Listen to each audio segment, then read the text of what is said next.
안녕하세요, 여러분. 지난해 10월에 미국 의회의 전략태세위원회 보고서가 나왔대요. 아, 그 보고서 말이죠?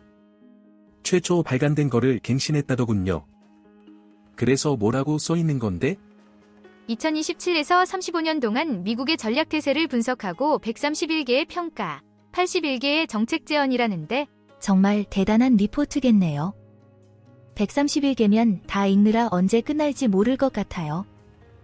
아니요, 다 읽을 필요 없어요. 중요한 건 그 보고서가 미래를 어떻게 대비하고 있는지 말이에요. 그래서 그 보고서에는 131개나 되는 평가와 판단이 나와 있다고 하던데 어떤 내용들이 있나 봤어? 혹시 그 중에서 뭐가 제일 특이한 내용이었어? 하나하나 다 적긴 힘들겠지만 아마도 미국의 현재 상황과 미래 대비에 관한 통찰이 많이 나와 있을 거예요. 81개의 정책 제언이라는데 이게 뭐지? 미국이 뭘 해야 한다는 거야? 네, 맞아요. 그건 앞으로의 시대에 대비해서 미국이 어떤 전략을 채택해야 할지 제시한 거예요. 그럼 뭘 해야 할지 알려주는 거네. 좋은 아이디어가 많겠죠? 어쨌든 81가지나 되니까 한 번에 다 외워서 얘기하기는 힘들겠네. 2027년부터 2035년까지의 대상 시점이라고 했는데 왜 그 기간을 선택했을까? 그 시기가 미래의 도전에 대비하기에 적절한 시기일지도 모르겠어. 아무래도 그때가 미국이 어떻게 변화할지, 도전에 어떻게 대응할지 예측하기 좋은 때겠죠? 하지만 2027년부터 2035년까지 생각하면 정말 먼 미래 같아. 지금은 어떤 모습인지부터 알아야겠어. 이와 같은 방식으로 각 주제에 대한 특정 대화 스크립트를 작성했습니다. 아니, 이 보고서 작성 배경이 뭐야? 아이드의 연구 지원하에 작성됐다고? 아이드에는 뭔데? 그래. 그런데 보고서를 작성한 사람들은 누구들이야? 공화당, 민주당 의원들과 전문가들이라던데. 이게 무슨 특이한 혼합이야? IDA 연구 지원하면 뭐든지 뭔가 중요한 것 같은데 이번에도 그런 느낌일까? 의회에서 지명한 전문가들이랑 민주당, 공화당 의원들이 한보 모여서 보고서를 썼다고? 정말 권력과 지식의 조합이네. 예산 결정에 영향을 미치는 정보를 제공하려고 작성한 거라던데. 예산 결정을 누가 하려고? 정치꾼들이? 의회가 보고서 작성을 추진했다고 하니 아마도 예산 놀이에 그들이 큰 손이 되겠지. 그리고 목적이라면 아마도 이 보고서가 얼마나 중요한지를 강조하는 거겠지? 우린 여기 참고서 가지고 있어서 대단하다 식으로 말하려는 거 아닐까? 그럼에도 불구하고 어쨌든 보고서가 나온다면 미국 정치권에서 또 한 번의 연기극이 벌어질지도 몰라. 중장기적으로 상당한 영향력을 발휘할 것이라고 보고서 하나로 뭘 좋은지 아는 척하는 건 아니겠지? 명망 높은 의원들과 전문가들이 참여해서 그런 건가? 아마도 그들이랑 상의할 때 커피나 차를 마셔가며 좀 더 효과를 받겠지. 그러면 초당파적 합의가 담긴 점은 뭔데? 초당파적 합의라면 이번에는 정치꾼들이 손을 잡은 걸까? 그런 건 너무 기대하면 안 돼. 아무래도 합의는 그저 단어일 뿐이야. 미국 의회가 주도적으로 참여했다면 이게 뭐 그리 대단한 일이 될 수 있는 거야? 참여한 의원들과 전문가들 명망 높다고? 그럼 그들이 뭐라도 알고 있는 건가? 아무래도 보고서에는 그들의 지식이 가득 담겨 있을 거야. 이 정도면 편집장은 뿌리고 다닐 만한 자료가 될지도 몰라. 그렇다면 이번에는 미국 정치계의 노래방이라고 봐도 되겠는걸? 다양한 목소리들이 합쳐져서 어떤 노래가 나올지 궁금하군.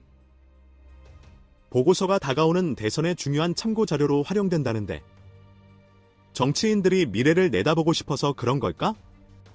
다음 정부 전략에 쓰일 거라면 아마도 다음 정부도 똑같은 보고서를 만들어봐야 할 거 아니야?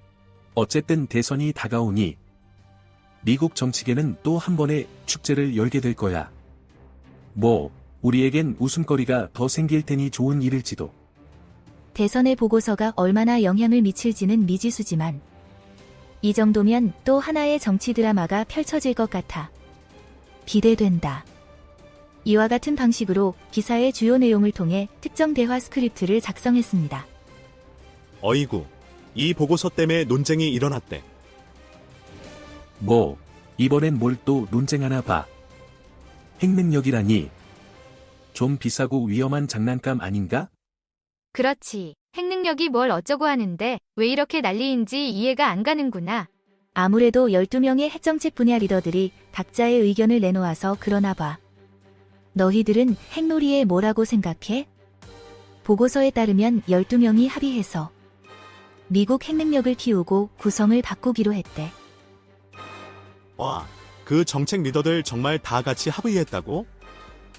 이건 기적이다. 그래도 핵을 늘리고 바꾼다는 건 뭐지? 그냥 쇼핑몰에서 물건 사는 것처럼 쉽게 결정할 수 있는 일인가?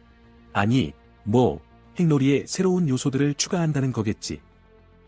핵 더하기 새 버전 같은 거라고 생각하면 돼. 그런데 보고서에는 주류적인 핵정책에 도전하는 내용이 있다고 하더라. 어떤 도전이지? 비확산, 군비 통제, 핵 역할 축소? 이걸로 미국의 핵놀이가 뭔가 달라질 거라고? 아마도 이 12명의 리더들이 정말 흥미로운 핵놀이를 만들기 위해 뭔가 고민 중이지 않을까? 그러면 이제부터 미국의 핵놀이는 비확산 플레이, 군비 통제 특별 미션, 핵 역할 축소 모드가 추가돼서 업그레이드 되는 건가? 12명의 리더들이 각자 다른 의견을 가지고 있대. 이런 건 정치인들끼리 놀 때 정말 재밌겠어. 네, 정말 다양한 의견이란 말이 얼마나 다양한지 궁금하지 않아? 하지만 결국엔 합의했으니까 이제부터는 새로운 핵놀이가 우리를 기다리고 있겠지. 그런데 정말로 이런 결정들은 핵놀이에 어떤 영향을 미칠지, 모든 걸 다 향상시킬지 의문이다. 논쟁이 불러일으키고 있는 게 핵정책의 다양한 의견이란데 이게 얼마나 중요한 걸까? 그거 아니겠어? 미국이 핵놀이의 룰을 어떻게 정할지에 따라서 세계의 핵놀이도 영향을 받을 테니까? 그러면 이제부터 미국의 핵정책을 따라가면서 우리도 어떤 새로운 핵놀이가 생기는지 지켜봐야겠어. 핵놀이에 대한 논쟁은 정말로 재밌을 것 같아. 뭐, 누가 뭐라고 해도 우리는 그저 흥미로운 관전자일 뿐이지. 아니, 이 위원회 합의가 어느 때보다 엄중하다고? 그냥 회의가 많아서 그런 거 아닌가? 그럴 리 없잖아. 아마도 이번 회의에서 뭐라도 대단한 결정을 했나 봐. 엄중하다니 과연 어떤 엄중함인지 궁금하다. 아마도 합의 안 한 걸까? 합의 안 한 거면 그게 엄중하다고 하는 건가? 이 정도면 우리가 모여서 합의한 것보다 훨씬 엄중한 거 아닌가? 아무리 엄중한 합의라고 해도 뭘 합의했는지 알려줬으면 좋겠다. 아마도 미래의 전략 환경에서 뭐라도 큰 일이 생길 것 같아서 그렇게 강조한 걸지도 몰라. 뭐, 미래의 전략 환경이 얼마나 중요한지는 우리보다 그 위원회가 더 알겠지. 아마도 미래에서 핵놀이는 더 엄중해질 수도 있어. 그럼에도 불구하고 합의 내용은 전혀 알려주지 않는다니. 이 정도면 기사 쓰는 사람들도 정말 기대감 높이려고 노력하네. 중국과 러시아가 기회주의적이거나 협력적으로 미국을 공격할 수 있다는 거라고? 이건 뭐 영화 속 이야기 같은데. 그런데 협력적으로 공격한다는 게 뭔지 알아? 혹시 함께 공격하면 할수록 할인 받는 거야? 아니, 중국이랑 러시아가 미국을 기회주의적으로 공격한다면 우리는 그냥 조용히 옆에서 지켜보는 거야? 그런데 뭔가 아주 엄청난 전략이 있어야겠지. 공격을 어떻게 받으면서도 승리할 수 있는 그런 뭔가. 그래서 전략 환경 평가라는 거. 우리가 뭘 어떻게 해야 하는 거지? 아마도 미래의 전략 환경을 평가하면서 우리가 할 수 있는 것은 뭐가 있는지 찾는 거지. 그럼에도 불구하고 전략 환경 평가가 중요하다고 하는 건 아무래도 그게 미래에 어떤 전략을 세울지에 영향을 미칠 수 있어서일 거야. 그럼 우리도 전략 환경을 평가해보자. 어떻게? 모르겠다. 그냥 편의점에서 전략 맥주 한 잔부터 해볼까?